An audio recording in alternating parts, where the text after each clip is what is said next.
Order! Order! You are an incorrigible delinquent at times. Behave yourself, man!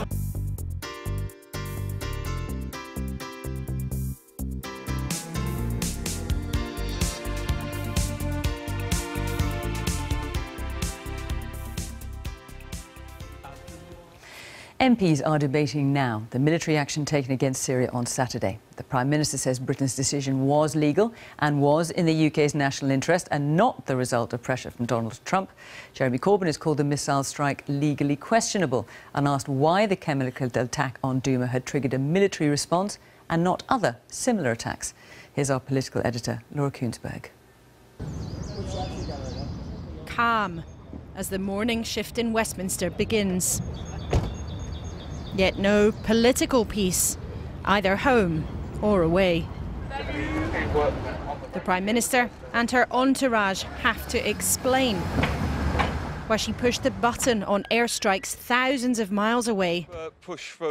A big day for the Labour leader's side too. Good morning and goodbye. Claiming the government's action might have broken the law. Statement of the Prime Minister. But time and again, the Prime Minister insisted the bombing in Syria was legal and the right thing to do for Britain. Let me be absolutely clear. We have acted because it is in our national interest to do so. It is in our national interest to prevent the further use of chemical weapons in Syria and to uphold and defend the global consensus that these weapons should not be used. She defended her decision not to ask MPs first, saying a wider principle's at stake. We cannot go back to a world where the use of chemical weapons becomes normalised. The way we protect our national interest is to stand up for the global rules and standards that keep us safe. That is what we have done and what we will continue to do. But assurances these strikes were legal weren't enough for the Labour leader. Adamant, Parliament must always have a say, suspicious about the Prime Minister's motive. This statement serves as a reminder that the Prime Minister is accountable to this Parliament, not to the whims of the US President. We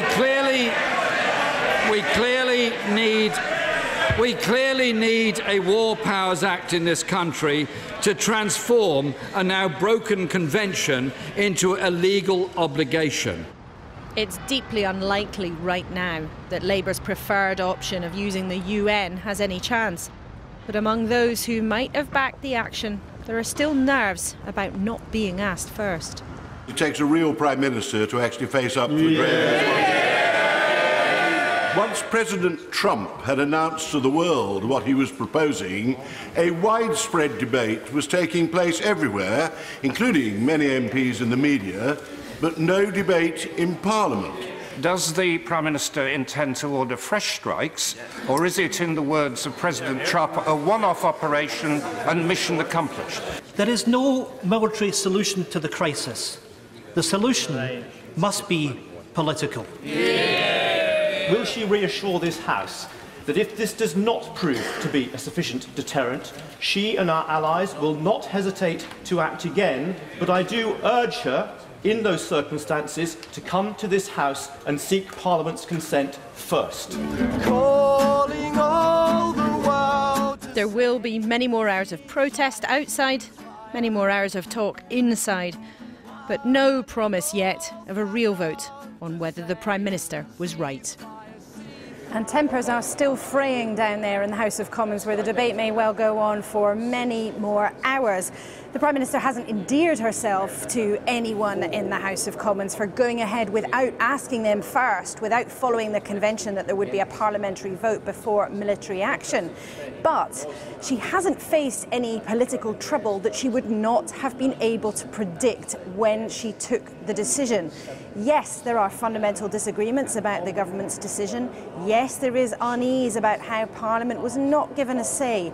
But there is nothing that the Prime Minister would have been taken by surprise by today. And the disagreements and the disputes, well, they are after the fact. Laura at Westminster, thank you. Russia's foreign minister has told the BBC the relations between Moscow and the West are worse than during the Cold War. Sergei Lavrov said the US, UK and France should have waited for an independent investigation into a suspected chemical weapons attack in Syria before launching missile strikes. But inspectors say they've not yet been allowed access to the location of the attack in Duma. Here's our diplomatic correspondent James Landale. The diplomatic war of words over the suspected chemical weapons attack in Duma resumed today as the world assessed the impact of the weekend's more military action. Early on Saturday morning, American warships, submarines and bombers led the Allied attacks on Syria's alleged chemical facilities, attacks that Russia's foreign minister said had left relations between Russia and the West worse than the Cold War. In a BBC interview, Sergei Lavrov accused the UK, US and France of Russophobia, which he described as genocide by sanction. We lose basically the last remnants of trust to our Western friends, who prefer to operate on the basis of very weird logic. They punish first in Duma, in Syria, and then they wait for the inspectors of OPCW to visit the place and to inspect. But as journalists were allowed into Duma to film life returning to some kind of normality, it emerged the international weapons inspectors had not been allowed in. They said Russian and Syrian officials had told them certain security issues had to be resolved first. At the OPCW headquarters in The Hague, Western diplomats accused Russia of deliberately blocking the inspectors and even tampering with the evidence, something Russian officials denied. We are obviously keen to make sure that the inspectors have every means that they can to carry out their job and carry out their investigation as soon as possible, and we see no reason why they should not be able to get to Duma. EU foreign ministers backed the missile strikes, threatened further sanctions on Syria, but called yet again for a political solution. We're seeing more people dying, and it is true that the solution to the conflict seemed to be even more far away than ever in the past more than 7 years of conflict. And this afternoon the diplomatic clash began again, with British and US officials publishing new information about Russia's cyber attacks on the West, attacks that had long predated recent events in Syria. James Landale, BBC News. Our chief international correspondent, Lise Doucette, is in the Syrian capital, Damascus, for us this evening. At least we know the chemical weapons inspectors are there in Damascus. Is there any indication whether or not they're going to be able to get to Duma, though? Well, that is the big question now, Fiona, in this worsening war of words. I happened to bump into some of those chemical and weapons chemical inspectors here in Duma, and they were absolutely tight-lipped, wanting to say even a single word about their very, very sensitive mission and if and when it would happen. They arrived on Saturday, arriving here with a promise from the Syrian authorities and their Russian allies that they would be given unrestricted access to travel just a short distance from where I'm to go to that area and to take samples from the house to determine what chemical agents, including possibly nerve agents, were used in that suspected chemical attack on April the 8th. Their job is not to say who did it, but any details will help to provide more certainty in this growing crisis and indeed another turning point in Syria's tangled war. And it is interesting that some journalists were able to visit Duma today. They weren't able to go to the site either. But Russian military police are patrolling the area. Russian military experts were able to visit 8 days ago. And the Syrian military declared a few days ago that the area was now completely under their control. So it's a big question as to why they're not going. But the Syrian government insists that the process is going as it should, and the promise will be kept. Lise Doucette in Damascus, thank you. The Prime Minister today defended Britain's military action in Syria, insisting airstrikes were the right thing to do. Theresa May told the House of Commons she acted in the national interest and not because President Trump had asked for her support. Labour leader Jeremy Corbyn called the raids legally questionable and demanded laws to ensure that Parliament approves any future action. From Westminster, here's our political editor, Robert Peston. First, the bombing raid by British Tornado planes in the early hours of Saturday morning, a joint action with the Americans and the French on sites in Syria said by intelligence sources to be involved in storing and making deadly chemical weapons. Statement of the Prime Minister. And then today, the explanation, the justification to MPs, some of whom think she should have asked their permission before launching the strike. Let me be absolutely clear. We have acted because it is in our national interest to do so. It is in our national interest to prevent the further use of chemical weapons in Syria and to uphold and defend the global consensus that these weapons should not be used. For we cannot allow the use of chemical weapons to become normalised, either within Syria, on the streets of the UK or elsewhere.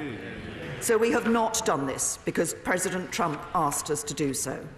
We have done it because we believed it was the right thing to do, and we are not alone. But the leader of the opposition says the bombing was wrong and he wasn't persuaded by her denials about who's bossing her. Mr. Speaker, this statement serves as a reminder that the Prime Minister is accountable to this Parliament, not to the whims of the US President. I believe, Mr. Speaker, the action was legally questionable. Now, she'd argued that the attack was lawful to avert a humanitarian catastrophe. But he pointed out that she hasn't stopped Assad bombing his own people. The overwhelming humanitarian catastrophe due to the civil war in Syria is absolutely indisputable. But the Foreign Secretary said yesterday these strikes would have no bearing on the civil war. And then he accused her of double standards in not intervening to avert the tragic slaughter of the people of Yemen. 3 United Nations agencies said in January that Yemen was the worst humanitarian crisis in the world. So will the Prime Minister today commit to ending support to the Saudi bombing campaign and arms sales to Saudi Arabia? Now, although the most senior MP, a Tory, supported the bombing, he didn't like her failure to seek his and his fellow MPs' prior approval. She says there was a problem of time, but surely, once President Trump had announced to the world what he was proposing, a widespread debate was taking place everywhere, including many MPs in the media, but no debate in Parliament.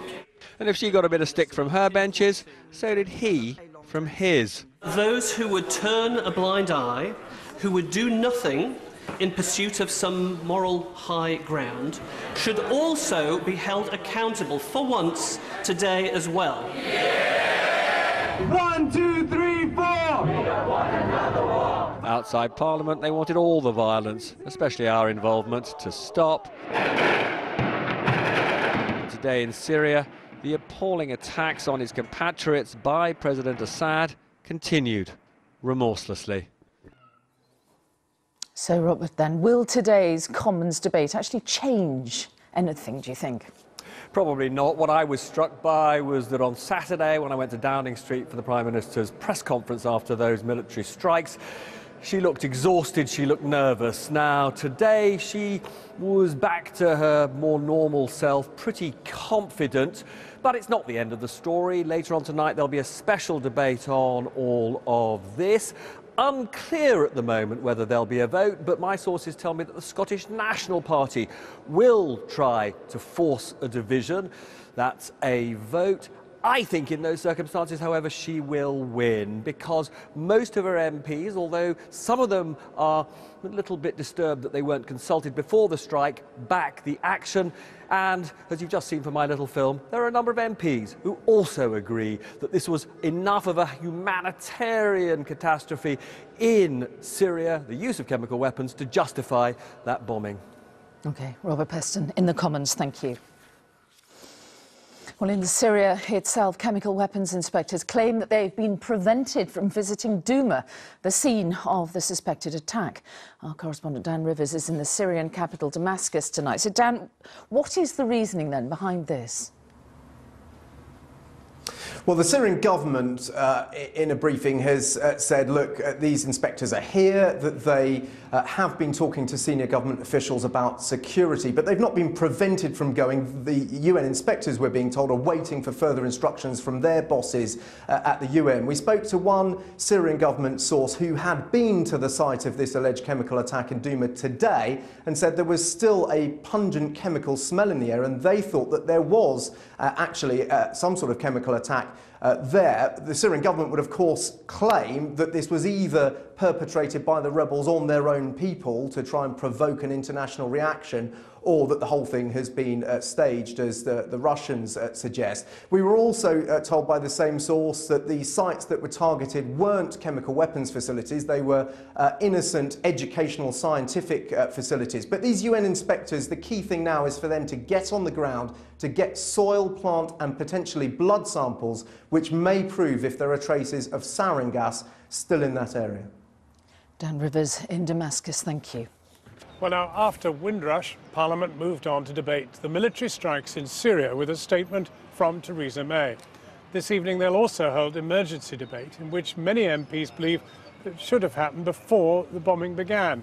The Prime Minister told MPs that the strikes had been both morally and legally right to prevent the humanitarian suffering caused by the use of chemical weapons in Syria. Jeremy Corbyn said a new law should make Prime Ministers ask Parliament before taking military action, and he questioned whether the action was taken at the whim of Donald Trump. Our political editor Gary Gibbon has just come out from the debate. Gary, what's been going on? Well, when you come to one of these debates and you hear of ministers being pulled back from the Far East, from America, we just saw one of them walk past looking rather lugubrious. When you hear of everybody being pulled in at great expense and their lives being disrupted, you would expect crackling tension and a clinching vote, an important vote. In fact, the tension wasn't quite there on the Tory benches in this statement that Theresa May has been sitting through and answering questions in today. And it doesn't feel as though there is going to be a vote at all. In fact, what seems to have happened is that Theresa May has kind of faced down what opposition there was on her own benches. I don't think she probably is a fan of preemptive votes, permission votes in Parliament for military action. A lot of people in the military are pretty wary of that as well.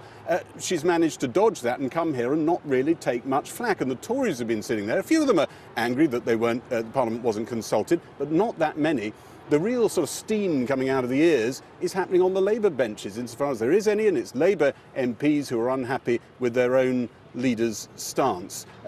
I think she'll feel that this has gone reasonably well. So what, if anything, happens next? Well, what could have happened next is that she might, there's been real thick-of-it scenes behind the scenes in the Tory party leadership today. They've been going around thinking that they might have to call their own debate. They weren't sure whether this thing was going to go according to plan or stay under control at all. It has stayed under control, so what she does have to now sit through for 3 hours is a backbench debate. She's going to sit and listen to all the speeches there and then probably sum up near the end of that debate. And then there's going to be another debate, we think, which the Speaker is going to allow tomorrow, but neither of those debates have proper motions attached to them, and neither of them will end up with critical votes. I think she might be going away feeling she's got away with this. This is how her statement went today. UK tornadoes in the early hours of Saturday morning, preparing to fire Storm Shadow missiles at targets in Syria. Theresa May didn't seek a parliamentary vote before that attack. In the last couple of hours, she's been defending that decision to a packed House of Commons. I'm absolutely clear, Mr. Speaker, that it is Parliament's responsibility to hold me to account for such decisions, and Parliament will do so. But it is my responsibility as Prime Minister to make these decisions, and I will make them. This statement serves as a reminder that the Prime Minister is accountable to this Parliament, not to the whims of the US President. We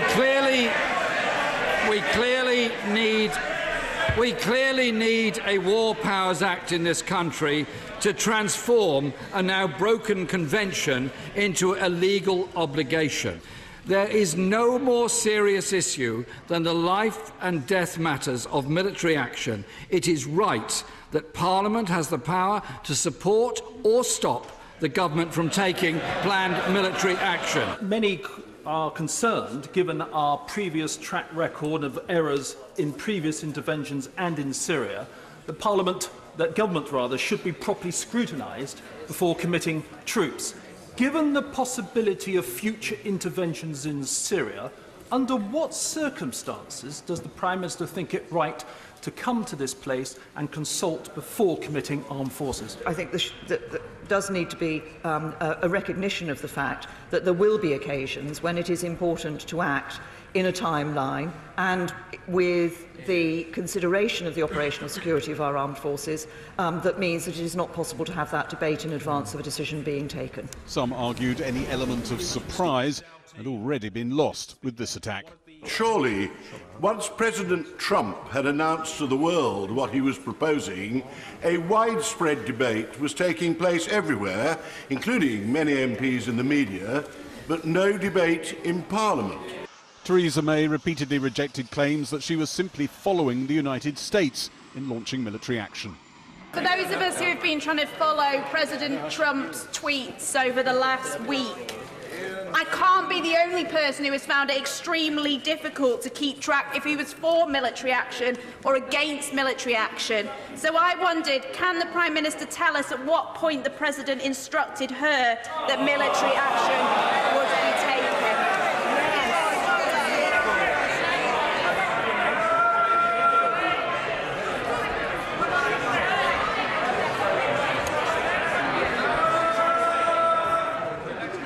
The answer to the Honourable Lady's question is at no point at all.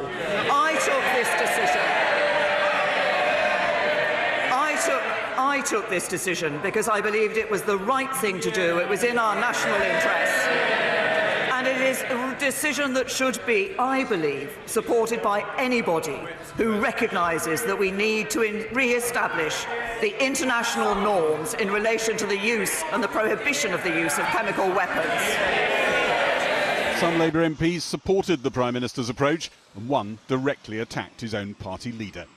Those who would turn a blind eye, who would do nothing in pursuit of some moral high ground, should also be held accountable for once today as well. I regret that there wasn't a parliamentary vote on this issue, but I wish to tell the Prime Minister and the House that she would have had my vote had I been asked to give it. And I think in the future that would be better for the country to be able to understand what is going on. I also rise to ask that everybody in this place tries to have better faith in each other in critiquing whether they think this is right or wrong, because this is not an opportunity for politics about the local elections. This is about children being gassed. Outside Parliament, an anti-war protest. Tories inside have been smiling at divisions on show in the Labour Party, relieved they haven't got so many on their own benches. The government looks like it has dodged a vote it would have won. But now we are joined by the Conservative MP Anna Soubry, who supports the government's position, and later we'll be talking to Bob Seeley, the Labour MP and chair of the all-party parliamentary group on Syria. Now, one of the things which we want to work out, first of all, Anna Soubry, is you're usually a rebel. And you're completely on side. No, I'm a rebel on Europe, as you know, and on Brexit. Well, that's all we ever hear. That's all you ever... No, I was going to say want to hear. No, but this is really serious, as you and I both know. No, I've had no problem with this. In 2013, of course, I was a member of the government, but I absolutely supported David Cameron at that time when we had a vote in Parliament and we should have done the right thing. I certainly voted that we should take airstrikes against Syria because at that time there was overwhelming evidence. I think 800 people had been killed by Assad and his chemical weapons. Unfortunately, we didn't do the right thing then. This weekend, PM absolutely did the right thing. But over there are people shouting, no more war, no more war. They should more go down war, to the Russian embassy. But more war is exactly what they're going to get. That's absolutely not the case. These people should go down to the Russian embassy. They are Jeremy's friends. This is the real story, do forgive me, is the very real divide now within the Labour Party. And what you saw was Corbyn yet again failing to condemn Assad for these chemical attacks. The evidence is quite clear. And of course, it is yet more of the same. But he still can't condemn Assad. He still can't do the right thing. And it is now we are seeing more and more brave Labour moderates standing up and speaking out. This story is actually about the huge divide in the Labour Party. But your own leader could be criticised for not doing more to try to bring peace to Syria. It's all very well muscling up your old aircraft. What is she doing at the United Nations? Is she going there in person? Is she saying, come on, pull yourselves together? We have an outstanding ambassador who was exactly there last week making all these arguments. The problem, of course, again, is Russia and the fact that they keep vetoing. Every time the sensible, good forces in the world try to intervene in a peaceful way by trying to get that peaceful settlement in Syria, Russia veto it. But haven't we just allowed Syria to become an inevitability? It'll just go on until everybody's dead. Look, it's wrong for me to say, but what is your solution? I don't want a war. We know that the rebels are largely in the old days, you used to talk about locking everybody into the conference room and not letting them out until they'd sorted everything out. I think that's exactly what we tried to do. And of course, one of the things that happened after 2013 was that the Russians were absolutely going to broker some sort of deal with Assad, that he'd never use chemical weapons. And instead, we now see more Russian troops actually on the ground in Syria. Look, it is hugely complicated. This is not about regime change. This is about stopping him from using chemical weapons against wholly innocent civilians and especially children. She's done the right thing. Anna Soubry, thank you very much for joining us. Well, now, let me turn now to you, Bob Seeley, from the Foreign Affairs Select Committee in the House of Commons.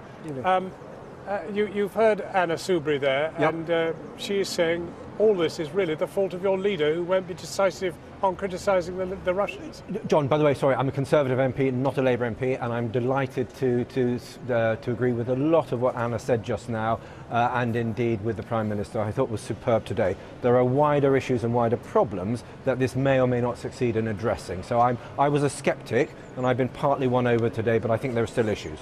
And those issues? Well, as you raised yourself, we are at best stopping Assad using chemical weapons to slaughter his own people. 99% of people have been slaughtered with barrel bombs, artillery, traditional weapons. We are not stopping the killing, we're just stopping a little bit of the killing using chemical weapons. Secondly, we don't know how the Russians are going to react. And if the price of this is turning a Cold War hot in the next year, 5 years, then there is a bigger question about this. But the Prime Minister today was extremely good, and I was extremely impressed by her. But there are wider issues still to look at. But that's exactly what I was trying to push Anna Soubry on, and that is, what do you do? What is the next thing that has to be done? You're talking as if we are going to solve this problem. The tragedy of Syria, and this was the 34th chemical attack, is that we're almost certainly not going to be solving any problem there. We can just about destroy ISIS, and we've done that in the north and the east of the country. There's still pockets in the west. But sadly, for better or worse, and probably for worse, we don't have the power, and we've got Syria so wrong from the start, sadly, that we are not going to be able to stop the slaughter. What we are doing is trying to stop the slaughter with one type of weapon, chemical weapons. Now, that is a noble aim, but we're not going to stop Assad killing his own people, is a point you make well. But if you were to turn to the demonstrators behind me and say to them what the plan might be for the next 18 months, just if you had a chance to make some kind of contribution to this thing, what would it be? The terrible thing to say is that probably the best way for this war to end is for Assad to win, because the time to have done something about chemical weapons and about Assad was 5 years ago. And tragically and pretty shamefully, this Parliament, the previous Parliament, took that wrong decision. Now, we don't have the power to make those changes. I thought the Prime Minister was very good on keeping that coalition together, the coalition that she's built up over Skripal, that we're building up and being part of over chemical weapons. It would be great if we continued to have some kind of sense of momentum that talked about peace and delivered peace in some way to Syria. But we've had over 300,000 dead, and in many ways we're not going to see the end of that, sadly, for some time. Bob Seeley, thank you very much indeed for joining us, and sorry for the party label confusion at the beginning there. But now I'm new. Well, you're good. Thanks a lot. On the international stage, the war of words continued, with the US accusing Russia of blocking inspectors from the Organization for the Prohibition of Chemical Weapons from gaining access to the site of the Duma attack. The Russians denied the charge, blaming the US-led missile strikes and the UN as the cause of the delay. Our Foreign Affairs correspondent Jonathan Rugman has this report. In the centre of Damascus, demonstrations in support of President Assad are the only ones allowed. This one sent a simple message. That support is still there, as is the president himself, in public at least, unbowed by the weekend's missile strikes. Another sign of that defiance, these chemical weapons inspectors who arrived in Syria on Saturday have still not been allowed to investigate the site of the gas attack, 9 days after it happened. At the Chemical Weapons Inspectorate's headquarters in The Hague, Western diplomats accused the Russians of buying time to tamper with the evidence and failing to guarantee the inspectors' safety. The Director General of the OPCW said that the UN Department for Security had cleared the inspectors to go to Duma, but he was also very clear that the Syrian regime and the Russians could not guarantee their security. Now, we are obviously keen to make sure that the inspectors have every means that they can to carry out their job and carry out their investigation as soon as possible, and we see no reason why they should not be able to get to Duma. In Moscow, officials said Russia had not blocked anything, that it was the UN's fault for not giving inspectors the right permit, though the UN said clearance to travel was in place. Duma was apparently safe enough for the Syrian regime to allow television cameras in on an official tour. They visited this field hospital, where a medical student said there had been no chemical attack at all. The cases we received were suffocation cases caused by fire, so asthma patients and patients who had the normal flu or allergies. 3 days on from the missile strikes, Western capitals are not just defending them, but pledging new attempts at a political solution ahead of a UN-EU conference next week. Donc je souhaite que nous continuions avec les États-Unis. I want us to continue working with the United States on an inclusive political solution, not military, which will enable us to preserve Syrian sovereignty and long-lasting peace in Syria. We clearly call upon, in particular, Russia and Iran to exercise their influence on Damascus to start serious and meaningful discussions under UN auspices in Geneva. Though at the same EU foreign ministers' meeting in Luxembourg, Boris Johnson suggested Syria's war would carry on regardless. It is very important to stress this was not an attempt to change the tide of the war in Syria, or to have a regime change, or to get rid of Bashar al-Assad. I'm afraid that the Syrian war in many ways will go on in its horrible, miserable way. But it was the world saying that we've had enough of the use of chemical weapons. In Duma today, the cameras were not taken to the site of that attack. Instead, the deliberate semblance of normality, a boy amid the rubble carrying bread. And note this Russian military police vehicle on patrol now that rebel fighters have fled. And if it's safe enough for civilians, why not for chemical weapons inspectors as well? Jonathan Rugman reporting. Well, now, earlier we managed to get through by Skype to the Syrian human rights activist Lina Shami on the Turkish-Syrian border, and I began by asking her what people on the border made of the recent attack by Britain, France and the United States on the supposed source of poison gas attacks in Syria. Any action against Assad regime that will prevent this regime, this terrorist regime, from killing the Syrian people, of course it is welcomed. But it is not serious enough because it does not have an objective to remove Assad and to prevent Assad from killing the Syrian people and from exterminating the Syrian people. Assad regime is still ruling Syria, and all its allies are still strong and still holding their attacks against the Syrian people. All the Syrian people who were evicted from Syria are not able to come back to Syria. So it is not changing the situation. The international community, if it was serious about striking Assad regime and preventing these war crimes that are being held against Syrian people, such attacks should have been done. Should have been done when several massive chemical attacks and other attacks that killed thousands and hundreds of the Syrian people. Lina, you said something very important there. You talked about the international community. Of course, in Syria, there is no international community because the community is split. And you have the Russians on one side, the United States on the other, with Britain and France and others. I mean, yes. Who is the villain in the international community, do you think?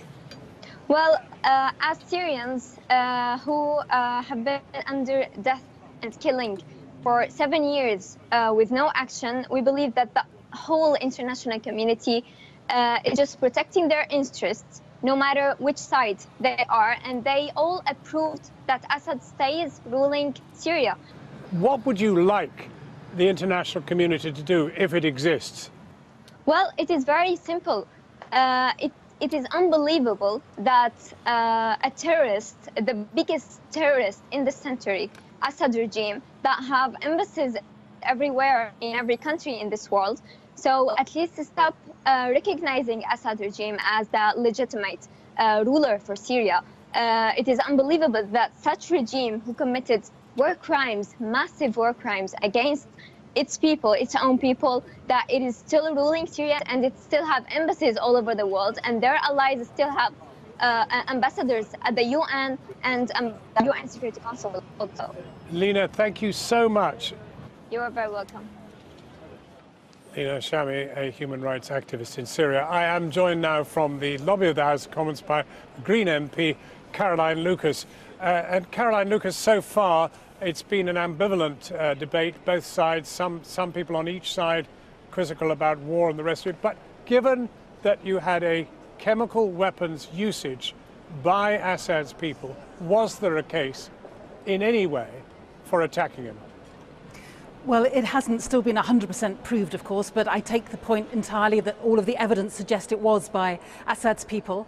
Remember, this is also happening before the weapons inspectors from the chemicals organization have got into the country when these attacks took place.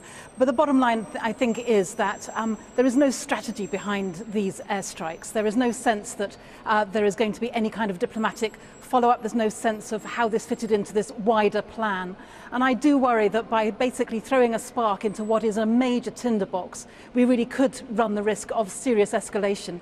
And those of us who are not in favour of this military action are not saying do nothing. To the contrary, there is plenty we could and should be doing. The US has already had some success by increasing its sanctions on Russia. That is what we should have done as well. Just in a matter of days in Russia, as a result of the US sanctions, the stock market has really fallen. The ruble has gone to a 3-year low. We should be redoubling those diplomatic efforts on Russia, because Syria could not be doing what it was doing if it were not for Russian support. But there is surely a case for a red line, and that red line surely is drawable against chemical weapons. And once you cross that, I mean, well, why not go nuclear? Well, it's funny you should mention nuclear, because one of the things that I find so frustrating is that there's no sense of a long-term peace-building strategy here. You know, God forbid we might be talking in 5 or 10 years' time about a nuclear situation, and we would look back to today and we would think, why didn't we invest in peace-building then? Yet right now there is a process going on at the UN involving 122 other countries to bring about a nuclear ban treaty, and the UK government couldn't even be bothered to turn up. So yes, of course, we absolutely need to be drawing a red line around chemical weapons, just as we should be on nuclear weapons. But the idea that you do that by escalating a military intervention, I think, is so dangerous. Theresa May would not answer when she was asked what happens next if Syria goes ahead and uses chemical weapons again. We are now on a spiral downwards of increasing escalation if we're not very, very careful. So red lines, yes, but they don't have to be military ones.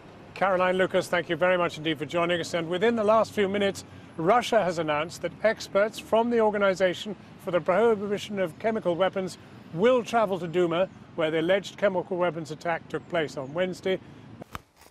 There's nothing like calling for a parliamentary debate when the horse, as it were, has bolted. For the first time since the strikes on Syria this weekend, Parliament has been consulted.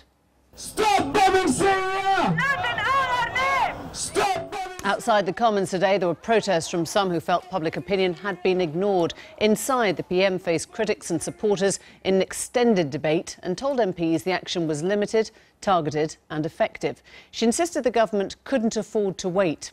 Labour leader Jeremy Corbyn called the intervention legally questionable, calling for a War Powers Act, and reminded the PM she was accountable to Parliament, not to the whims of a US president. This was not about intervening in a civil war, and it was not about regime change. It was about a limited, targeted and effective strike that sought to alleviate the humanitarian suffering of the Syrian people by degrading the Syrian regime's chemical weapons capability and deterring their use. That the use of chemical weapons is prohibited. We cannot allow a situation to develop where countries and people think that the use of chemical weapons has been allowed to become normalised. Jeremy Corbyn! The attack in Douma was an horrific attack on civilians using chemical weapons, part of a civil war that has killed hundreds of thousands of people. Mr. Speaker, this statement serves as a reminder that the Prime Minister is accountable to this Parliament, not to the whims of the US President. We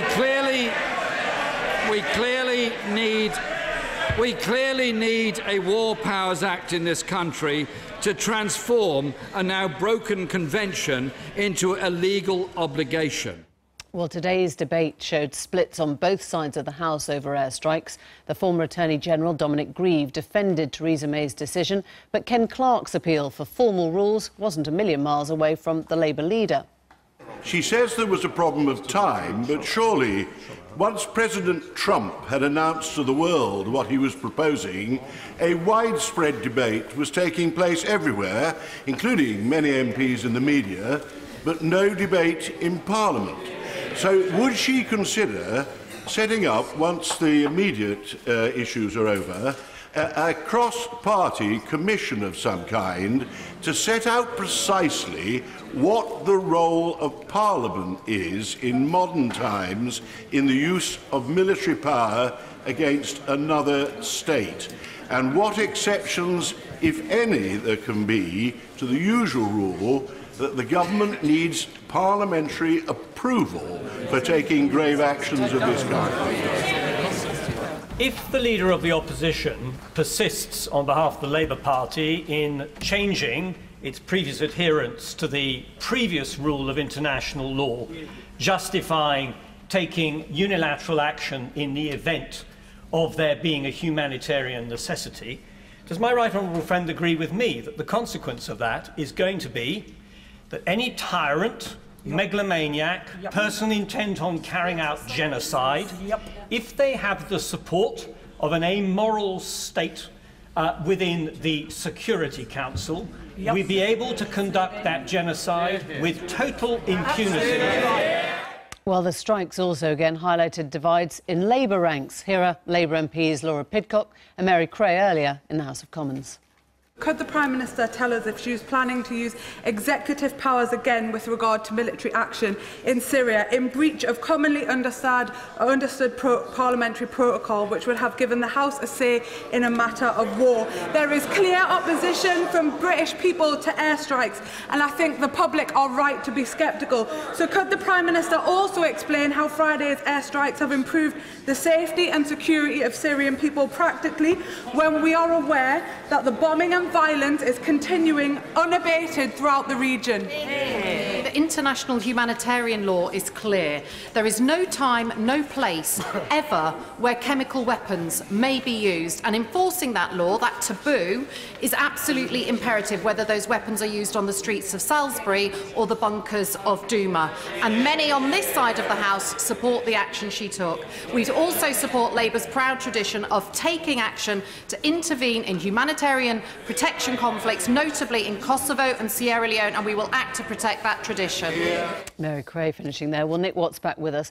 Nick, Theresa May has just finished. What did she say? Well, it's been a marathon session for both Theresa May and Jeremy Corbyn on Syria, which began at 19 minutes past 4 this afternoon. Wow. About 15 minutes ago, Jeremy Corbyn started summing up for Labour Party in that backbench debate, emergency debate called by Alison McGovern. And in the last 4 minutes, she's still speaking. Theresa May summed up for the government. Now, those 6.5 hours on Syria is why the government has backed away from having a debate tomorrow in their own time. They say that's why. Labour are saying, we know why you don't want to do it in your own time, because you'd have to have a vote on a substantive motion, and you're nervous about that. So what happens tomorrow then? Tomorrow, Jeremy Corbyn will call another one of these emergency debates, and this will be on his proposal, as you were seeing earlier, to have a War Powers Act. That would take the power away from prime ministers who use the royal prerogative to be able to authorise military action, and it would give Parliament the decisive say. Nick, thanks very much indeed. Well, Mark Lancaster is the Armed Forces Minister,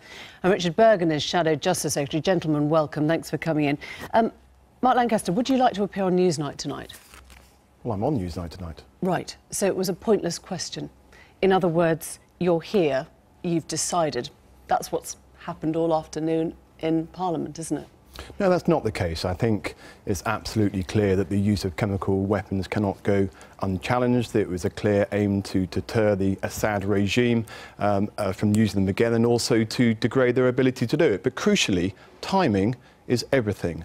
And the reason why the strikes had to happen last week was partly through working in coalition with our allies, but also from the security of our armed forces and the ability to deliver that strike decisively. And had we not acted when we acted, then we simply would not have been able to do that. What about accountability? What about democracy? What about trust? What about the sovereignty that we spend so long talking about over Brexit? Does that count for nothing? Well, of course it counts, but we're absolutely clear that the Prime Minister has the executive power to do what she's done. No one's questioning that, and for reasons I've just explained, timing was very, very important. For example, had we delayed, it would have been possible to move those chemical weapons. It would have been possible potentially to use human shields in certain locations. That's why, from a military perspective... The timing argument just doesn't work, does it? It happened a Saturday before last, so actually a delay of nearly 6 days doesn't sound that urgent. I think you're missing the point, which is the timing of the strike was so essential in order to deliver the effect that we wanted to deliver. There was no surprise. And today, well, actually, there was complete surprise, I think, on the sites. There was no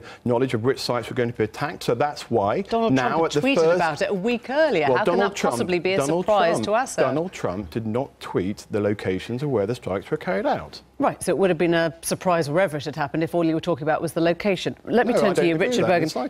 Do you think a debate would have changed your party or your leader's mind on any of this? Well, we should have had the debate that we had today in even greater detail before the bombing took place. And the bombing, of course, took place as the experts from the organisation for the prohibition of chemical weapons were actually on their way to the site. Forgive me, that doesn't answer the question, which is, do you actually think, in your heart, that Jeremy Corbyn's mind would have been changed by any debate? The burden is on the Prime Minister to persuade our Parliament that it's in this country's interests and in the interests of international peace to take military action. I remember on Robin Cook's gravestone, the actual epitaph is, I may not have stopped the war in Iraq, but I succeeded in establishing the principle that Britain should not go to war without the authority of Parliament. And so when I reflect upon that now, that makes me very sad. I think it's a dangerous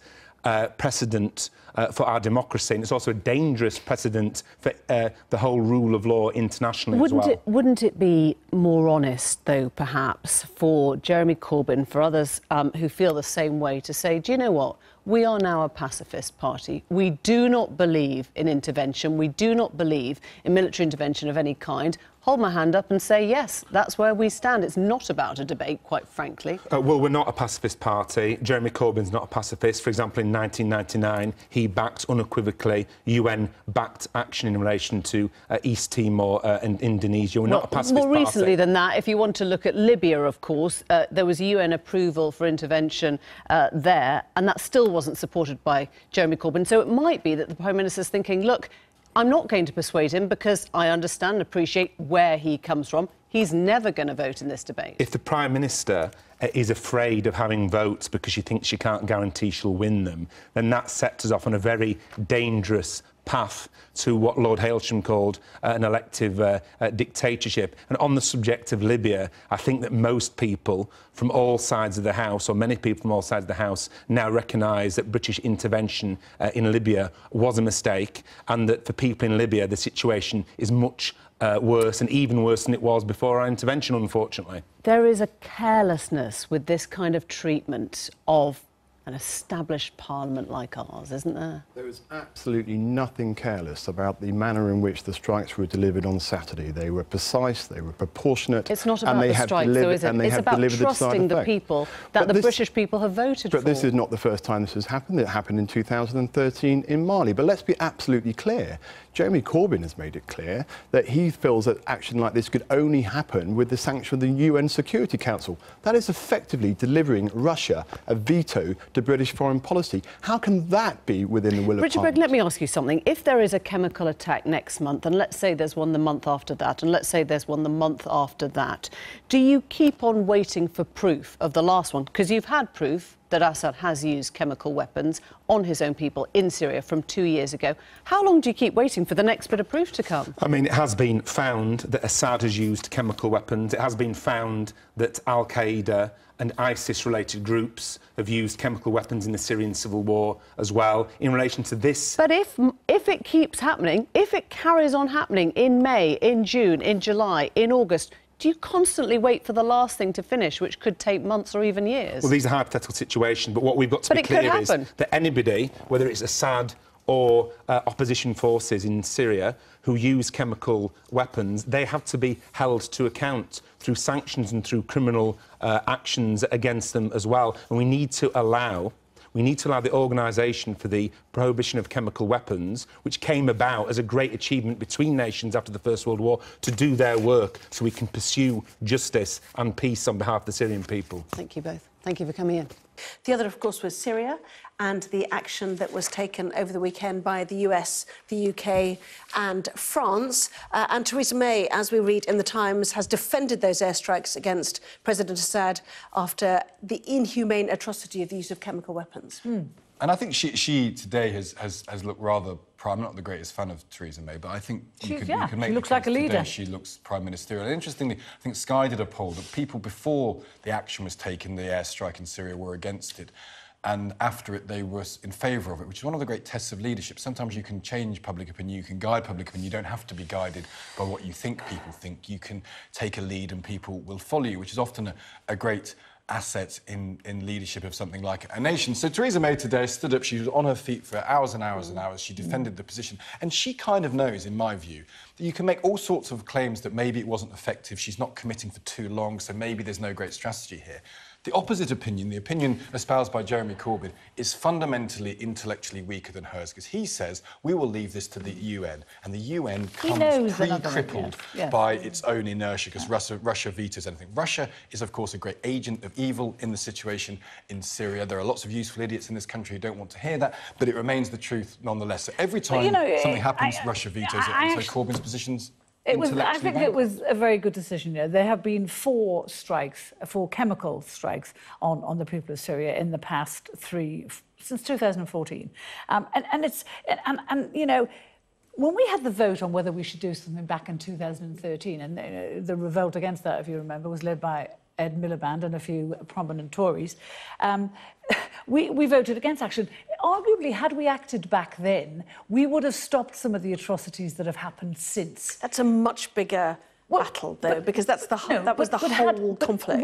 The world has stood, you know, helplessly by. We've been like spectators at this grotesque thing that is happening. You know, as a country, you know, we pride ourselves on being a humanitarian country.